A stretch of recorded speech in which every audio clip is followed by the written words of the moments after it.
Dear students, welcome to Aligro's EduSoft. This video is the continuation of our last class, that is 8th standard NCERT history textbook's 3rd chapter, Ruling the Countryside. Let's continue with the topic. Next, I am going to say about the indigo cultivation in India during the period of British rule. Indigo was in high demand in dyeing of clothes in European countries.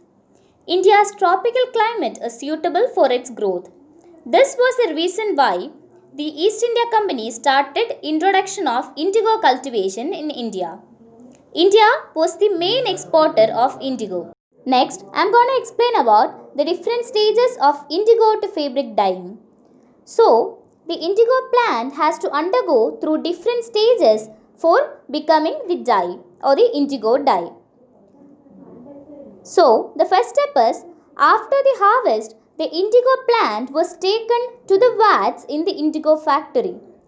3 or 4 vats were needed to manufacture the dye. Each vat had a separate function. You can see indigo harvest on this picture. The leaves striped off the indigo plant were first soaked in warm water in a vat, also known as fermenting or steeper vat, for several hours. You can see that process here in the picture. When the plants fermented, the liquid began to boil and bubble. Now, the rotten leaves were taken out and the liquid drained into another vat that was placed just below the first vat. You can see boiling process here in this picture. In the second vat, also known as the beater vat, the solution was continuously stirred and beaten with paddles. When the liquid gradually turned green and then blue, lime water was added to the vat. Gradually, the indigo separated out in flakes. A muddy sediment settled at the bottom of the vat and a clear liquid rose to the surface.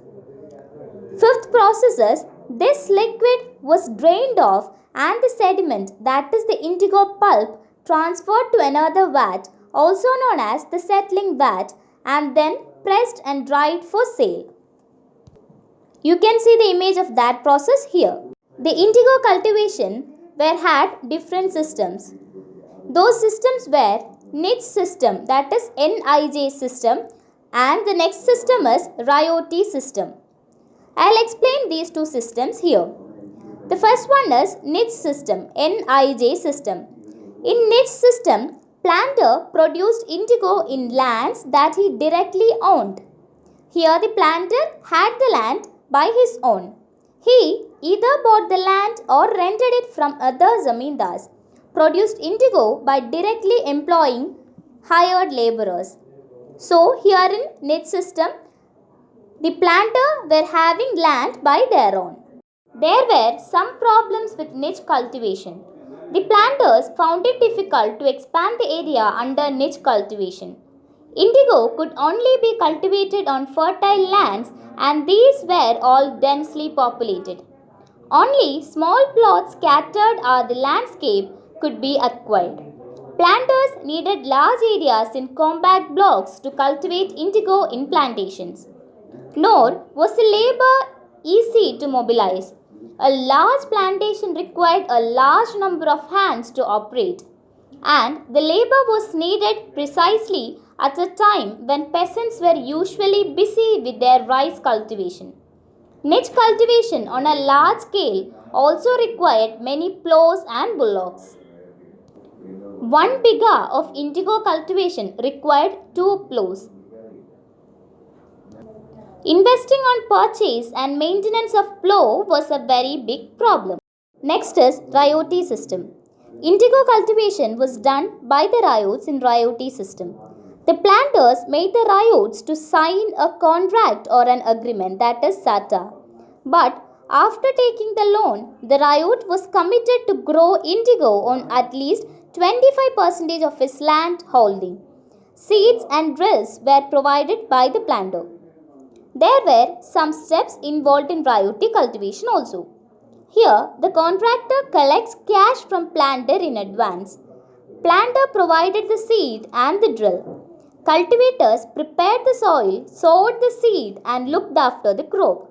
Then the crop was delivered to the planter after the harvest, and this is a cyclic process.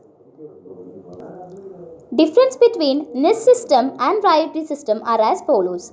In niche system, the planter planted indigo in tracts of land that he directly owned, while in the RYOTI system, the planters would force the peasants, also known as the ryots, to cultivate indigo on their farms. Here, the farmers would get loans from the niche planters and used it to cultivate indigo on 25% of their land. So students, I'll wind up this video here. The remaining portion of the chapter will be taken on the upcoming videos. If you have any queries, please contact to this email ID. Thank you.